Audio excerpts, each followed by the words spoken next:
All right, today we're jumping into a theory that's been making some serious waves online. It sounds, well, pretty out there. But the thing is, there's a really detailed, multi-layered argument behind it, and that's what we're going to break down. I mean, think about it. Could the U.S. actually lose a war against Iran? A nation that's been under heavy sanctions for, over 40 years now? It sounds impossible, right? But according to the analyst we're looking at today, the answer isn't just maybe, it's a hard yes.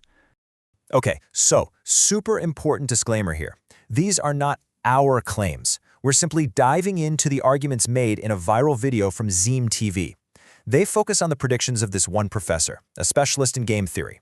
So our job today is just to unpack their logic, piece by piece, and see how they build their case.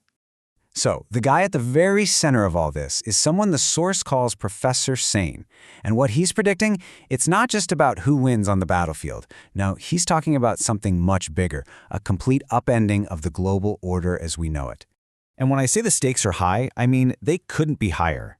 The source is literally saying that the money in your bank account could become worthless paper, that the entire world order could flip on its head. And the craziest part, they're talking about this happening within months.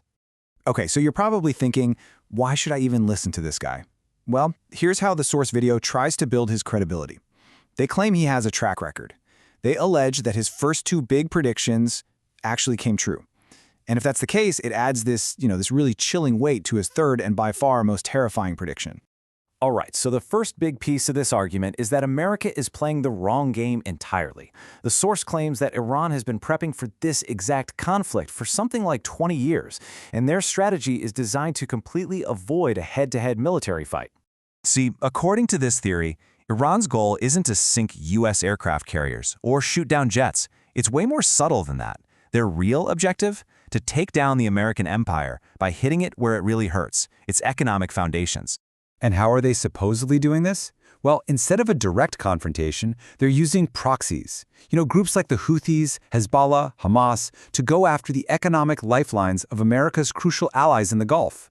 So we're not just talking about attacks on military bases. We're talking about hits on energy infrastructure, water desalination plants, and critical trade routes. Basically the stuff that keeps those countries, and by extension the U.S. economy, humming along. Now, to really get why this strategy is so potent, you have to look at the numbers, the cost. The source claims that one of these small, simple drones they're using could cost as little as $100. $100. It sounds like nothing, right? Insignificant. But the whole argument is that a $100 weapon is enough to spark a full-blown catastrophe for a city of 10 million. The video lays out this really chilling scenario. Just one of those cheap drones hits a major desalination plant in Riyadh.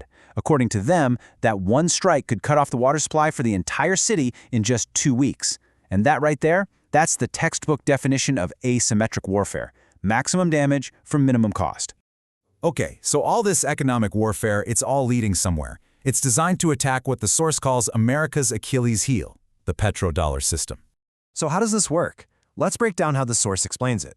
Basically, Gulf countries sell their oil, but they only sell it in US dollars. This creates a huge, constant global demand for dollars. Then, they take all that money, the petrodollars, and pour it right back into the US economy, buying up stocks, real estate, funding the whole AI boom. The source goes so far as to call it a financial Ponzi scheme that's totally reliant on those Gulf nations staying stable. And this is where it all comes together. If this conflict makes the Gulf unstable and they can't sell their oil, all that investment money just stops. It dries up. And the source claims that the second that happens, the so-called AI bubble pops, and it takes the whole U.S. economy down with it. But it's not just the petrodollar. There's another huge economic problem here, a more direct one. The source argues that this war is, to put it bluntly, just too expensive for the United States to fight. Check out this cost comparison they present. It's pretty wild. They say an Iranian Shahed drone, which is mass-produced, costs about 50 grand.